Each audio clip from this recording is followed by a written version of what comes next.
हाथ की साड़ी पहिर चमाचम वाली, मोला देख लहुट के फुगा निकालने वाली। 16 हाथ की साड़ी पहिर चमाचम वाली, मोला देख लहुट के फुगा निकालने वाली। नहीं मारो लबारी झंझाने ते भोली भाली, सब जाने रे मैं हवा भिलाई वाली। नहीं मारो लबारी झंझाने ते भोली भाली, सब जाने रे मैं हवा भिलाई वाली।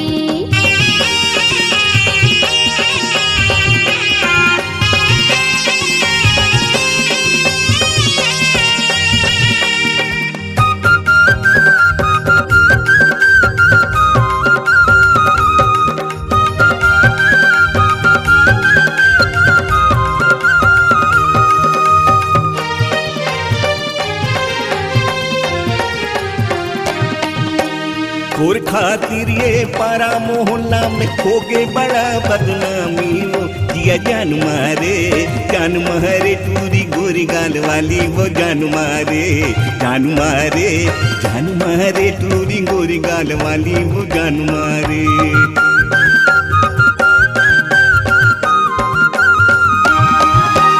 और खातिर ये पारा मोहल्ला में होगे बड़ा बदनामी वो या जान मारे टूरी गोरी गाल वाली को जान मारे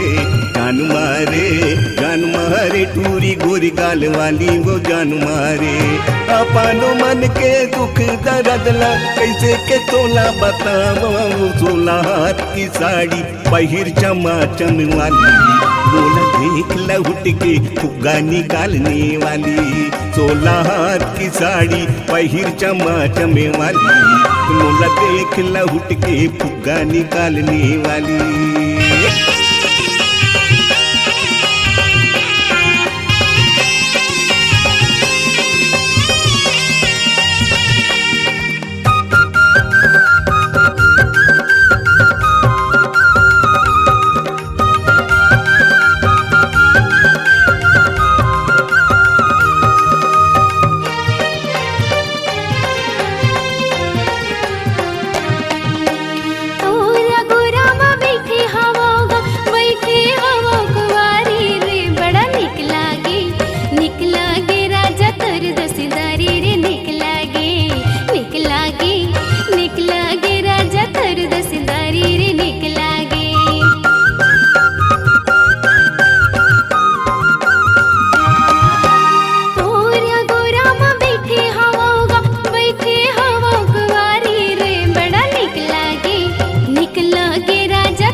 पीरित के रंग में रंग जाना वो 2 दिन के जिनगानी, वो मैं न उड़ जाही मैं न ये पिंजरा वाली वो उड़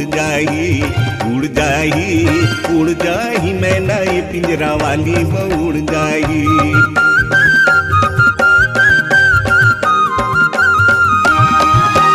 पीरित के रंग में रंग जाना वो 2 दिन के जिनगानी, वो मैं न उड़ जाही मैं न ये पिंजरा वाली वो उड़ जाही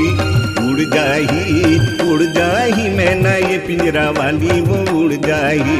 महुआ पीने के बहाने आजा, महुआ के रंग में रंगा वो 16 हाथ की साड़ी पहिर चमाचम वाली, मोला देख लहुट के फुग्गा निकालने वाली। सोलह हाथ की साड़ी पहिर चमाचमे वाली मोला देख लहुट के फुगा निकालने वाली।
हाथ की साड़ी पहिर चमाचमे वाली मोला देख लहुट के फुगा निकालने वाली। नहीं मारो लबारी झंझाने ते भोली भाली सब जाने रे मैं हो भिलाई वाली। C-Log Digital Recording Studio, Cordoba. Contact number 9907119215.